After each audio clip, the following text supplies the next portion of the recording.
Public TV news బులెటిన్ల ముందుగా headlines. Vemulawada temple సంఘటనపై తెలంగాణ రాష్ట్ర దేవాదాయ శాఖ మంత్రి సురేఖ ఆరా.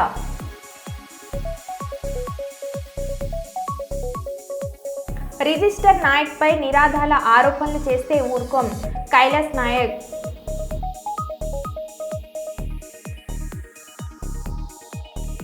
ఇందిరమ్మ ఇండ్లు భూభారతి అమలుపై గవర్నర్కు వివరించిన మంత్రి పొంగులేటి. తను పార్టీ మారుతున్నట్లు సోషల్ మీడియాలో వస్తున్న వార్తలపై స్పందించిన మాజీ మంత్రి ఎమ్మెల్యే హరీష్ రావు.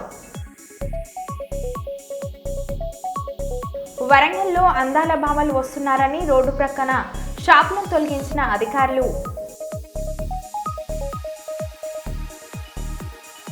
జూబ్లీహిల్స్ లో కారుతో హీరో బెల్లంకొండ శ్రీనివాస్ హల్చల్. ఇక వివరాల్లోకి వెళ్తే, సుల్తానాబాద్ మండలం నారాయణపూర్ గ్రామస్తులు ఓవర్లోడ్తో మట్టిని తరలిస్తున్న లారీలను అడ్డుకున్నారు. ఈ సందర్భంగా మాజీ ఎంపీటీసీ రమేష్, మాజీ సర్పంచ్ సతీష్లు మాట్లాడుతూ పర్మిషన్ల పేరుతో ఇష్టానుసారంగా అధిక లోడ్తో గ్రామంలోని రోడ్లు ధ్వంసం అవుతున్నాయని పలుమార్లు అధికారుల దృష్టికి తీసుకువెళ్లినా స్పందించకపోవడంతో గ్రామస్తులతో కలిసి లారీలను అడ్డుకున్నామని అన్నారు. అధిక లోడ్తో వెళ్తున్న మట్టి లారీలను నియంత్రించాల్సిన ఆర్టీఓ, మైనింగ్, రెవెన్యూ అధికారులు కన్నెత్తి చూడకపోవడం విశ్వనీయానికి గురిచేస్తుందని తెలిపారు.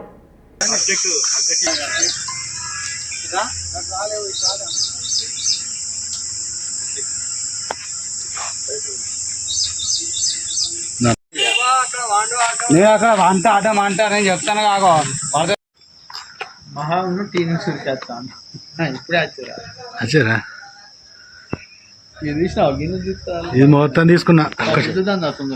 నారాయణపూర్ ఈరోజు మా నారాయణపూర్ గ్రామంలో ఉన్నటువంటి శనుకుంట్ల గ్రామం నుండి మట్టిని ప్రభుత్వం కలెక్టర్ గారి ఆదేశాల మేరకు తరలించడం జరుగుతున్నది. మేము కాంగ్రెస్ పార్టీ అధికారంలో ఉన్నాము. అయినప్పుడు కూడా మా విద్యానగర్ ఏం చెప్పిందంటే ఒక మంచి మట్టి పాలసీని తీసుకొస్తున్నాము. ఈ మట్టి పాలసీ ద్వారా అటు ఇటుక బట్టీలకు, అదేవిధంగా ఈ రాయల్టీ ద్వారా ఉన్నటువంటి గ్రామ ప్రజలకు కూడా మంచి న్యాయం జరుగుతుంది, అభివృద్ధి జరుగుతుంది అనే ఉద్దేశం కొద్దీ ఒక మంచి ఉద్దేశంతో ప్రభుత్వము మరియు కాంగ్రెస్ పార్టీ మా ఎమ్మెల్యే గారు చేస్తే ఇక్కడ ఉన్నటువంటి ఇటుకల బట్టి వ్యాపారులు నిబంధనలకు విరుద్ధంగా వ్యవహరించడం పట్ల మాతో పాటు మా గ్రామ ప్రజలు, అదేవిధంగా ప్రతిపక్ష పార్టీ మేము అందరం కలిసి ఈరోజు ఇక్కడ ఈ బండ్లను ఆపడం జరిగినది. ఓవర్లోడ్ మీరు చూసినట్టయితే ఇక్కడ ఓవర్లోడ్ అంటే పరిమితిని మించి ఎక్కువ ఓవర్లోడ్ నడపడం వల్ల మా గ్రామంలో ఉన్నటువంటి గ్రామస్తులందరూ కూడా ఏమైనా అనుకోని సంఘటన జరగడం వల్ల రోడ్డు పలిగిపోవడమో, లేకపోతే పిల్లలకు యాక్సిడెంట్లు కావడమో, ఇష్టారీతిగా స్పీడ్లు పోవడం జరుగుతున్నది. కనీస నిబంధనలు కూడా పాటించలేదు. అదేవిధంగా ఇప్పటి వరకు కూడా ఈ లారీ యజమానులు ఏదైతే ఈ మట్టి యజమానులు ఎవరైతే ఉన్నారో పర్మిషన్ తీసుకున్న వాళ్ళు కనీసం గ్రామ పంచాయతీకి కూడా ఆ ప్రొసీడింగ్స్ ఏముంటాయి అనేది కూడా అప్పచెప్పకుండా ఉన్నటువంటి పరిస్థితి వాళ్ళు ఇష్టారాజ్యంగా చేస్తున్నారు. కాబట్టి మేము ఈరోజు ఈ మట్టిని ఆపడం జరిగినది. దయచేసి మేము మట్టికి ఎవరము తీసుకుపోవడానికి అడ్డానికి మాకు ఏం ఇబ్బంది ఏం లేదు, కానీ ఖచ్చితంగా ప్రభుత్వం నిబంధనల మేరకు, అదేవిధంగా ప్రభుత్వం యొక్క పర్యవేక్షణలో ఈ మట్టి తీసుకుపోవాలి తప్ప మా గ్రామంలో ఉన్నటువంటి మా గ్రామానికి సంబంధించినటువంటి సంపదనంతా ఇక్కడి నుంచి దోసుకుపోతున్నారు. ఇంకొక విషయం, అయ్యా ప్రభుత్వ అధికారులారా, మేము ఒకటే మీకు విజ్ఞప్తి చేస్తున్నాం. మా గ్రామాల్లో ఉన్నటువంటి రైతులు ఎవరైనా ఒకరిద్దరు జేసీ పెట్టుకొని మట్టి తీసుకపోతే అక్రమంగా కేసులు నమోదు చేస్తారు. ఎందుకు? ఆ రైతులకు భూమి సారవంతమైందనే ఉద్దేశం కొద్ది మట్టి తీసుకపోతే కేసులు నమోదు చేస్తారు. ఇక్కడ పరిమితులకు మించి ఆ లోడు పోతుంటే చూసి చూడనట్టు నిమ్మక నీరెత్తినట్టు వ్యవహరిస్తున్నారు. దయచేసి మీరు దీని మీద చొరవ చేసుకోవాలి. అదేవిధంగా మా రైతుల పక్షాన ఒక విజ్ఞప్తి ఏంటిదంటే, మా రైతులకు అనేక మంది రైతులకు వ్యవసాయ భూములకు మట్టి అవసరం ఉంది కాబట్టి ఈ మట్టిని నిలుపుదల చేయాలని చెప్పి మా యొక్క విజ్ఞప్తి డిమాండ్ కూడా చేస్తున్నాం. క్రితం కూడా మట్టి పర్మిషన్ ఇచ్చారు, తీసినప్పుడు ఇదే మా గ్రామానికి చెందినటువంటి వేణుగోపాలరావు గారు గాన్ల చోట్ల మట్టి తీసి పక్కపొంటి పొలంలో పోసుకుంటే కేసు పెట్టారు. మరి రైతు పోసుకుంటేనేమో కేసు పెడుతురు, మరి ఇలాంటి దళారుల చేతులనేమో డబ్బులు తీసుకున్నారా, మరి ఏం చేసారో తెలియదు. కానీ మరి యథేచ్ఛగా నడుస్తున్న ఇబ్బందులు, మరి దానికి ఏమంటారు అనేది సమాధానం చెప్పాలి. రైతు పోసుకుంటేనేమో కేసు పెడతారు, దళారులు ఇటుక పట్టీలు మట్టి కొంటపోతేనేమో ఎవరు లేదు, ఇంకా అడ్డపడితే పోలీసులు పట్టుకపోతారు, మీరు ఆపద్దు, కలెక్టర్ పర్మిషన్ ఉన్నది అని చెప్పి మళ్ళీ ఉల్టా బెదిరింపులు. మరి అదే రైతు పోసుకుంటే ఇబ్బంది ఏమున్నది? పక్క పంటి చెరువుకు ఆనుకొని ఉన్న పొలంలో మట్టి సారవంతం కావాలి భూమి అని చెప్పి మట్టి పోసుకుంటే ఆయన మీద కేసులు పెట్టి ఇప్పుడు కోట్ల పంట తిరుగుతుంది. ఇటువంటి పరిస్థితి ఉన్నది. దయచేసి ఇప్పుడు మేము అడిగేది ఒకటే, మేము ఎవ్వరం కూడా పర్సనల్గా డబ్బులు అడుగుతలేము, మాకు డబ్బులు అవసరం లేదు. మాకు గ్రామం తరపున మేమందరం ఏకతాటిగా ఉండి మాకు ఈ మట్టి కొట్టొద్దని మేము అడుగుతున్నాం. అంతే తప్ప ఈ వ్యక్తిగతంగా ఎవరు డబ్బులు అడుగుతలేరు. మాకు డబ్బులు ఇవ్వాల్సిన అవసరం కూడా లేదు. మీరు అదే కూర్చుండబెట్టుర్రి, కులానికి ఒక 4 తీసుకొచ్చి మా గ్రామ పంచాయతీ కన్నా జెండా చౌరస్తాలన్నా కూర్చుండబెట్టుర్రి. కులానికి 4 పెద్ద మనుషులు వస్తాం, మాట్లాడి నచ్చ చెప్పుకోరి. అంతేగాని వితౌట్ ఇన్ఫర్మేషన్ ఎవ్వరికి కనీసం ఇక కలెక్టర్ పర్మిషన్ ఇచ్చిన గ్రామంలో ఎవరికి చెప్పకుండా ఈ పని చేస్తారా? దొంగలు ఊరు దోసుకపోయినట్టు మొత్తం వచ్చి ఎవరికి చెప్పకుండా మొన్ననే ఆ చెరువు కాడికి వచ్చి అనుకున్నారు. వాళ్ళే ఎవరైతే ఇటుక పార్టీలు ఉన్నారో వాళ్ళే చెరువు కాడికి వచ్చి పాటనాలు నాకంటే మట్టి నాకని చెప్పి అనుకున్నారు. ఇది తెలియదు, అందరూ తెలుసు. నా దగ్గర వీడియో కూడా ఉన్నది, పెడతాను నేను. చెరువు కాడికి వచ్చి నేను నాకు 20 ట్రిప్పులు మీరు కట్టింది ఎంతో చెప్పుర్రి. ఫస్ట్ 200 ట్రిప్పులా 60 ట్రిప్పులా నువ్వు 200 ట్రిప్పులు కట్టి 2000 తీసుకోపోతా అంటే ఎవరు ఊరుకోరు. ఇక్కడ మీరు కట్టేది 60, 70, 200 ట్రిప్పులు, 1 2000, 3000. గతంలో కూడా ఇట్లా జరిగితే మేము గొడవ చేసినాము, ఆపినాం, ఆడికే స్టాప్ అయింది. దయచేసి ఈ యొక్క విషయాన్ని అధికారులు గమనించి చర్య తీసుకోవాలని కోరుతున్నాం. కాళేశ్వరం సరస్వతి పుష్కర ఏర్పాట్లను సోమవారం రాత్రి పెద్దపల్లి ఎంపీ గడ్డం వంశీకృష్ణ పరిశీలించారు. ఈ సందర్భంగా ఎంపీ వంశీకృష్ణ మాట్లాడారు. కాళేశ్వరంలో సరస్వతి పుష్కరాల కోసం జరిగే ఏర్పాట్లను పరిశీలించడానికి రావడం జరిగింది. ఇక 3 రోజుల్లోనే ఈ త్రివేణి సంఘం ఏదైతే ఉన్నదో గోదావరి, ప్రాణహిత, సరస్వతి, ఇక్కడ త్రివేణి సంఘం ఏదైతే ఏర్పాటు యూపీల మహాకుంభ్ ఎట్లయితే జరిగిందో దానికంటే బాగుంటాయి ఈ ఏర్పాట్లు అని చెప్పి నేను నమ్ముతున్నాను. మంత్రి శ్రీధర్ బాబు గారి ఆదేశాల ప్రకారం పని వేగంగా జరుగుతుంది. ఇక్కడ వచ్చి చూస్తే మరి 3 రోజులు ఉన్నాయి. పని ఇంకా వేగంగా వెళ్ళాలి, ఇంకా వేగంగా పూర్తి కావాలని చెప్పి ఇక్కడ కనబడుతుంది. దీన్ని కూడా మంత్రి శ్రీధర్ బాబు గారి నోటీస్కి తీసుకెళ్తాను. ఎందుకంటే 3 రోజుల్లో మళ్ళీ సీఎం రేవంత్ రెడ్డి గారు కూడా వస్తారని చెప్పి ప్లాన్ వేస్తున్నారు. మరి ఏర్పాట్లు మహాకుంభ్ కంటే ఇంకా 10 రెట్లు బాగుండాలని చెప్పి కోరుకుంటున్నాను నేను. ఎందుకంటే ఇంతకుముందు రేవంత్ రెడ్డి గారు కూడా ఇండియా టుడే ఇంటర్వ్యూలో మహాకుంభ్ వెళ్తున్నారా మీరు అని చెప్పి యాంకర్ అడిగితే వారు నరేంద్ర మోడీ గారిని, అమిత్ షా గారిని మా దగ్గర పుష్కరాలు ఉంటాయి, మీరు మా దగ్గర రావాలని చెప్పి ఆహ్వానం ఇచ్చినారు. అదేవిధంగా నేను ఈరోజు నరేంద్ర మోడీ గారికి, అమిత్ షా గారికి కూడా ఆహ్వానం పలుకుతున్నాను. ఇక్కడ కాళేశ్వరంలో జరుగుతున్న సరస్వతి పుష్కరాలకు కూడా మీరు కూడా రావాలి, మాకు ప్రోత్సహించాలా, మాకు కూడా ఎంకరేజ్మెంట్ ఇవ్వాలా, మాకు సహకారంగా ఉండాలని చెప్పి కోరుకుంటున్నాను. ధన్యవాదాలు. అకాల వర్షానికి ధాన్యం కొనుగోలు కేంద్రంలో కొట్టుకుపోయిన 400 ఎకరాల ధాన్యం రాశులు జరిగిన నష్టానికి సర్వేలు చేపట్టి నష్టపరిహారం అందించాలని, లేదంటే ఆత్మహత్య శరణ్యమని మంత్రి సీతక్కను వేడుకుంటున్న రైతులు. ములుగు జిల్లా ఏటూరు నాగరం మండలం గోగుబెల్లి గ్రామంలో అకాల వర్షానికి ధాన్యం కొనుగోలు కేంద్రాన్ని ముంచేసిన ఊరవాగు.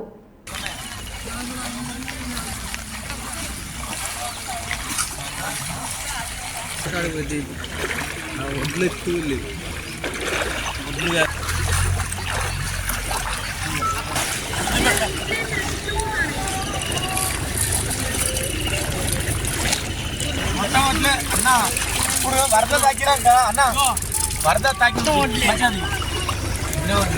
ఇదిగో అన్న మా రైతుల పరిస్థితి ఇది. ఇంత మోకల వంటి వరదలా కొట్టుకుపోతున్నాయి. కనీసం వీటికి సెక్యూరిటీ లేకుండా పోయింది. ఇంత దారుణంగా కొట్టుకుపోతుంది. ఇక్కడ వడ్లే ఇవన్నీ వడ్లే.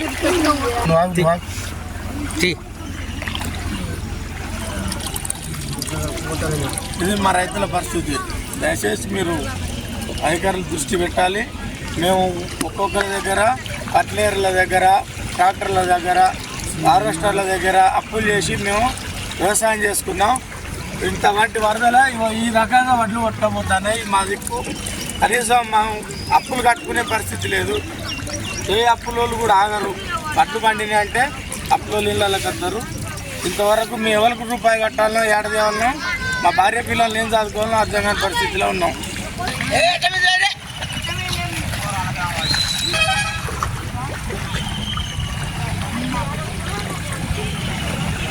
పెట్టిన రైతులో ఉన్నాము. నేను 3 ఎకరాలు పెట్టిన, 1 లక్ష రూపాయలు అప్పు తెచ్చిన. కట్టుకునే టయానికి, పంట చేతికి వచ్చిన టయానికి ఏం లేకుండా మొత్తం కొట్టుకుపోయింది. మొత్తం నీళ్ళ పాలైంది. నడువుల బట్టి వరదలా మొత్తం మేము రైతులను చూసుకుంటూ అక్కడ ఏడ్చుకుంటూ ఉన్నాం, కానీ కనీసం ఏం చేసుకొని మా పంటను ఆపుకోలేని పరిస్థితిలో ఉంది. మేము చూసుకుంటా మా ధాన్యాన్ని నీళ్ళ పాలు చేసినాం. కాబట్టి దయచేసి రైతులను ఆదుకోవాలని మనస్ఫూర్తిగా సీతక్క గారిని కానీ, కలెక్టర్ గారిని కానీ, అధికారులను, జిల్లా అధికారులను, మండల అధికారులు తక్షణమే మాకు సహాయక చర్యలు చేపట్టి నష్టపరిహారాన్ని అంచనేసి మా నష్టపరిహారాన్ని మాకు ఇప్పిస్తే మేము మా భార్య పిల్లలు చదువుకొని మా అప్పులు కట్టుకునే పరిస్థితిలో ఉంటాం. లేకపోతే మాకు ఆత్మహత్యలే శరణం తప్ప ఇంకేది లేదు. దయచేసి మమ్మల్ని ఆదుకోవాలని మేము మనస్ఫూర్తిగా జిల్లా యంత్రాంగాన్ని. జూబ్లీహిల్స్ లో కారుతో హీరో బెల్లంకొండ శ్రీనివాస్ హల్చల్.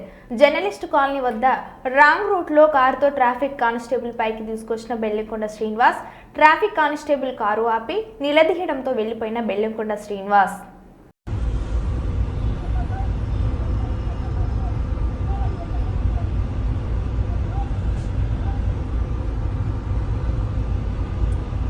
హైలైట్ కొట్టినాడు బండి ప్రాణ్ మీకే.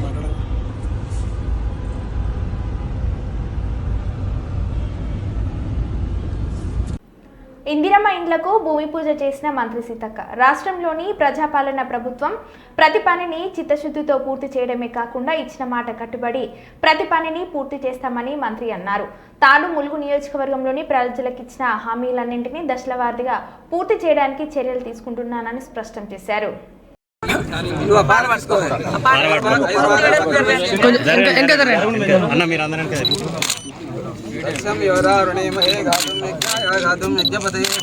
స్వస్తిరస్తునః స్వస్తిర్మానుషేభ్యః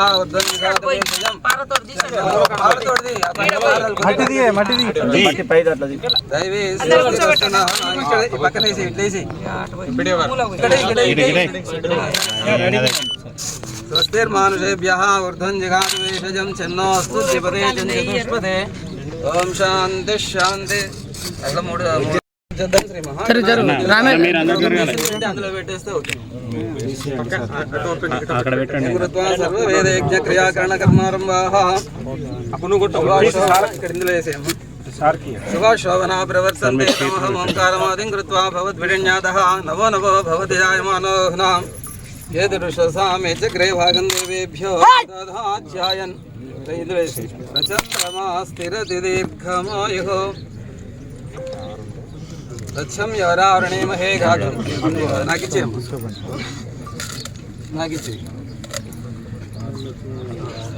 తచ్చం ఎవరావరణేమహే ఘాతం యజ్ఞ. ఒక బేసిన ఒకటి తెచ్చి ఆపదాముపహర్తారం తాతారాం సర్వసంపదాం లోకాభిరామం శ్రీరామం భూయో భూయో నమామ్యహం. సుఖశ్రేకదంతస్స కవిలోక జగన్నికాలంబోదరసుకటో గ్రాజో గణాధిపాయంతదేవస్తాభ్యో నమః. శ్రీ సీతారామాభ్యో నమః.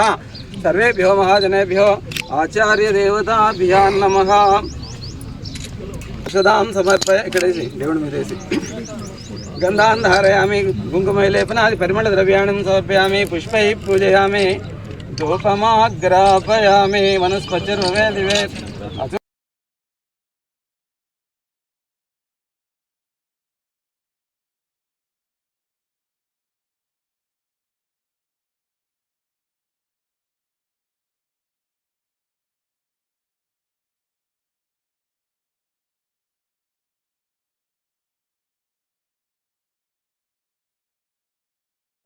మంగంపేట మండలం మల్లూరు శ్రీ హేమచల లక్ష్మీ నరసింహస్వామివారి కళ్యాణ మహోత్సవానికి హాజరై స్వామివారికి పట్టు వస్త్రాలు సమర్పించిన రాష్ట్ర మంత్రి సీతక్క. ఈ సందర్భంగా సీతక్క మాట్లాడారు. జై శ్రీరామ్.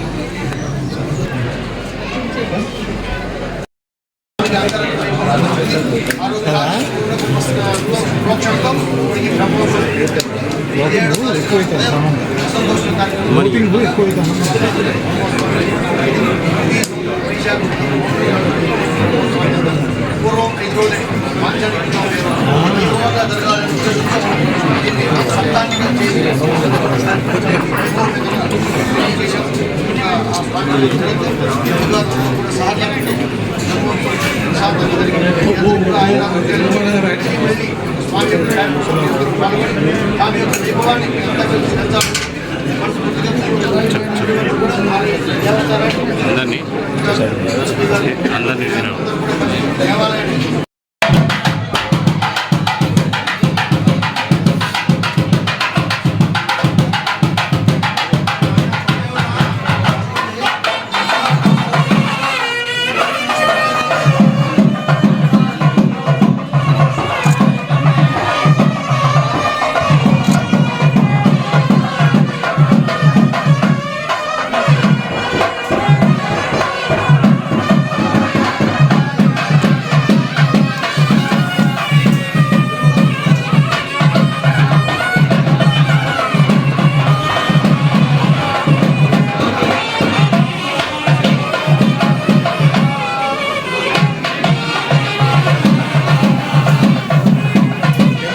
స్వస్తి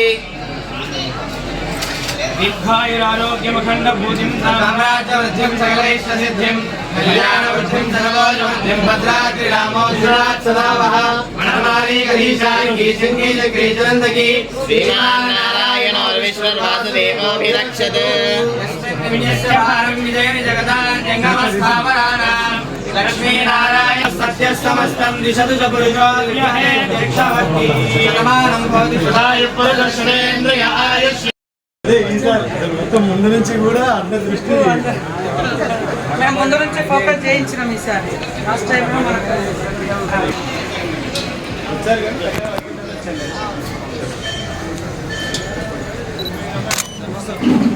సురేష్ గారు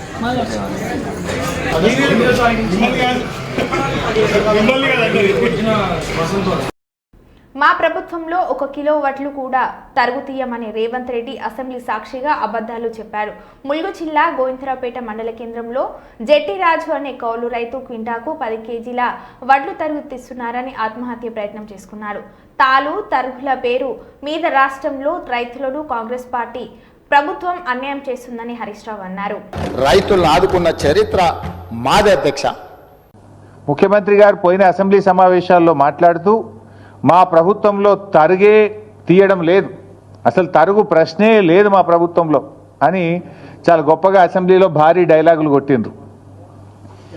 ములుగు జిల్లా గోవిందరావుపేట మండలంలో ఒక జట్టి రాజు అనే ఒక రైతు 10 కిలోల తరుగు తీస్తున్నారని ఆత్మహత్యా యత్నం చేసుకున్నాడు. క్వింటాల్కు 10 కిలోల తరుగు తీస్తున్నారు. రేవంత్ రెడ్డి చెప్తాడు అసలు తరిగే తీస్తలేరు మా ప్రభుత్వంలోనే అసెంబ్లీలో చెప్తాడు. ములుగు జిల్లా సీతక్క గారి నియోజకవర్గం గోవిందరావుపేట మండల కేంద్రం, అదే గ్రామంలో జట్టి రాజు అనే రైతు 10 కిలోల తరుగు తీస్తుంటే పురుగుల మందు దాగి ఆత్మహత్య చేసుకునే ప్రయత్నం చేసిండ్రు.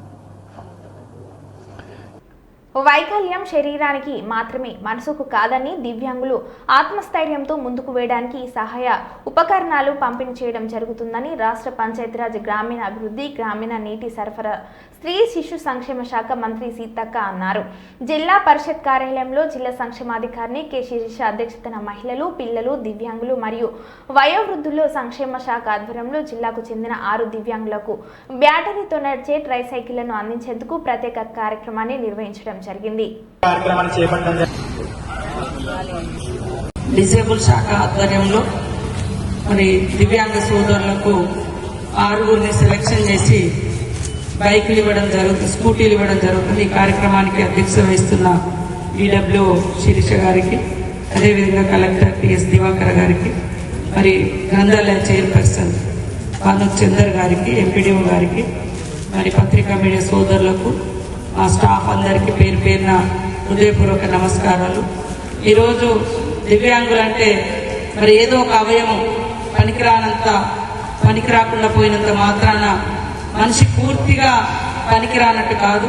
కాబట్టి వాళ్ళకి ఏ అవయంలో లోపం ఉందో ఆ అవయాన్ని మరి వివిధ ఇన్స్ట్రుమెంట్స్తో కానీ లేదా ఇతర మరి సహాయ సహకారాలతోటి పరికరాలతోటి మనం యాక్టివ్గా పనిచేయించే విధంగా ప్రోత్సహించాలని గతంలో ఎన్నడూ లేని విధంగా మన ప్రభుత్వం వచ్చిన కాడ నుంచి దివ్యాంగ సోదరులకు అత్యధికంగా ప్రాధాన్యత ఇస్తా ఉన్నాం. సంక్షేమంలో 5%, ఎడ్యుకేషన్లో 4%. మరి ఈరోజు ఇల్లు కూడా ఆ ఇంటికి ఆ కుటుంబానికి ఒక ఇల్లు కేటాయిస్తుంటే ఆ కుటుంబంలో దివ్యాంగులు ఎవరైతే ఉంటారో వాళ్ళ పేరు మీదనే ఇల్లులు కూడా ఇవ్వడం శాంక్షన్ చేయడం జరుగుతుంది. దానితో పాటు మరి మొన్ననే మనం పెద్ద ఎత్తున మరి వివిధ రకాల పరికరాలతో పాటు ట్రైసైకిల్స్ కానీ మరి ఆసరాగా ఉండేటువంటి కర్రలు కానీ కట్టే అంటారా వినికిడి లోపం ఉన్నటువంటి వాళ్లకు వినిపించే రకంగా ఉండే విధంగా ఆ పరికరాలు కానీ ఇవ్వడం జరిగింది. ఈరోజు మరి మన జిల్లాలో ఒక 6గురికి స్కూటీలు కూడా ఇవ్వడం చాలా సంతోషం. తొందరలోనే ఇంకా పెద్ద ఎత్తున స్కూటీలను కూడా తీసుకొచ్చి మన జిల్లాలో ఉండేటువంటి దివ్యాంగ మరి నడవలేనటువంటి సోదరులకు మరి అవి కూడా ఇవ్వడం జరుగుతుంది. ఈ యొక్క కార్యక్రమాన్ని నిర్వహిస్తున్నటువంటి కలెక్టర్ గారికి, డిడబ్ల్యూ గారికి ప్రత్యేకంగా అభినందనలు, ధన్యవాదాలు తెలియజేస్తూ సెలవు తీసుకుంటాం. బుధవారం భూపాల్పల్లి పట్టణంలోని కారల్ మార్క్స్ కాలనీలో శ్రీ సాయి ఆయుష్ ఆయుర్వేద ఆరోగ్య నిలయం ప్రారంభోత్సవ కార్యక్రమానికి ముఖ్య అతిథిగా హాజరై ప్రారంభించిన భూపాల్పల్లి ఎమ్మెల్యే గండ్ర సత్యనారాయణరావు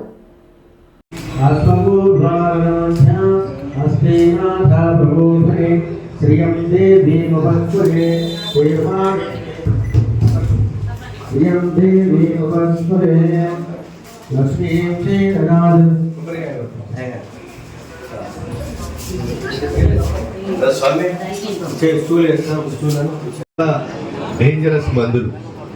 ఈరోజు మందులు ఎక్కువ వాడినా ఇన్ఫెక్షన్ అయి డ్రగ్స్తోని వేరే వ్యాధులు సోకే అవకాశం ఉంటుంది. మన బాడీలో ఉన్నటువంటి కిడ్నీలు కానీ లివర్ కానీ అదేవిధంగా ఏదైతే వీక్ పాయింట్ ఉంటుందో మందులు 5-6 రకాలుగా మందులు రాస్తా అంటాడు. ఆ 6 రకాల మందులు పొద్దున 4 వేసుకో, సాయంత్రం 4 వేసుకో. ఆ వేసుకున్నటువంటి మందుల వల్ల సైడ్ ఎఫెక్ట్ అయ్యి ఇంకో బీమారి తయారై ఈరోజు ఆ బీమారితో సతమతమయ్యే పరిస్థితి పేషెంట్కు కలుగుతుంది. ఆ పేషెంట్ను ఇమీడియట్గా ఆపరేషన్ చేసుకోవాలని ఆతృత ఉంటుంది. ఆ ఆపరేషన్తో ఇంకో బీమార్ అటాక్ అవుతూ ఉంటుంది. కనుక ఇలాంటి పరిస్థితులను మనం కొని తెచ్చుకోకుండా ఈరోజు ఆరోగ్యంగా ఉండాలంటే మనము పురాతనమైనటువంటి వెండి చెంబులో వెనుకడ మంచం కింద చెంబు పెట్టుకొని లట తాగే, ఇప్పుడు అదే బాటిల్స్ వచ్చాయి. ఈరోజు ఫ్రిడ్జ్లో కూల్ పెరుగు కానీ వాటర్ కానీ తీసుకోకూడదు. నేనైతే ఎప్పటికీ 360 రోజులు గోరెచ్చని నీళ్ళు తాగుతా. 360 days వాటర్ మనం ఒక 3 లీటర్లు 4 లీటర్లు మనిషి తీసుకుంటే ఏ బీమారి రాదు, ఏ రోగం రాదు. తిండి కూడా దొరికింది కదా, ఇక్కడ 2 ఇడ్లీలు ఇంకో 2 వడలు తిందామనంటే ఇంకో 2 బీమారి కూడా తయారవుతుంది. కనుక మనము ఆలోచనతో ఇవన్నీ కూడా మనము అలవాటు చేసుకొని ఒక పద్ధతి ప్రకారంగా మానవుడు జీవన శైలిని మార్చుకోవాల్సినటువంటి అవసరం మనందరి మీద ఉందని ఈ సందర్భంగా నేను తెలియజేస్తున్నా. కనుక ఈ విషయాల్లో ఈ ఆయుర్వేదిక్ డాక్టర్కి సంబంధించినటువంటి వారు ఈరోజు ఉంటే ఉత్తరేణిని వాడు, లేకపోతే బ్రష్ను వాడు, లేకపోతే ఈ పేస్ట్ను వాడని చెప్పారు. లాస్ట్కి పేస్ట్ను వాడండి. నేనైతే మొదలని ఉత్తరేణి పుల్లలను వేప పుల్లనే వాడమని చెప్తా. దాని తర్వాతనే దీన్ని వాడాలని మీకు ఈ సందర్భంగా నేను తెలియజేస్తూ, ఈ హాస్పిటల్ ప్రజలకు ఉపయోగపడే విధంగా, ఈ ప్రాంతంలో ఉన్నటువంటి కార్మికులకు ఉపయోగపడే విధంగా ఈ యొక్క ఆయుర్వేదిక్ హాస్పిటల్ మరి అభివృద్ధి చెందాలని, దీన్ని అందరి కూడా ఇక్కడ స్థానికంగా ఉన్నటువంటి కౌన్సిలర్లు కానీ మేము కానీ మా సంపూర్ణ సహకారం మీకు ఉంటుందని తెలియజేస్తూ, ప్రజలకు మేలు కలిగే విధంగా మీ సేవలు ఉండాలని కోరుతూ ఈ అవకాశం కల్పించిన మరి అదేవిధంగా మేనేజ్మెంట్ వారికి, నిర్వాహక కమిటీకి మనస్ఫూర్తిగా ధన్యవాదాలు, కృతజ్ఞతలు తెలియజేస్తా ఉన్నాను. వేములవాడ టెంపుల్ ఘటనపై తెలంగాణ రాష్ట్ర దేవాదాయ శాఖ మంత్రి సురేఖ ఆరా ఎండోమెంట్ కమిషనర్ వేములవాడ ఆలయ ఈవోలను పూర్తి వివరాలు అడిగి తెలుసుకున్న మంత్రి సురేఖ, రాజన్న ఆలయ విస్తీర్ణ విషయంలో అపోహలు నెలకొన్నవని మంత్రికి తెలిపిన ఆలయ సిబ్బంది, భక్తులకు పూర్తి స్థాయిలో సౌకర్యాలు అందజేసేందుకు ఆలయ విస్తీర్ణం పెంచాలనే చర్యలు తీసుకున్నట్లు వివరణ.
మరో బులెటిన్లో మళ్ళీ కలుద్దాం. Stay tune.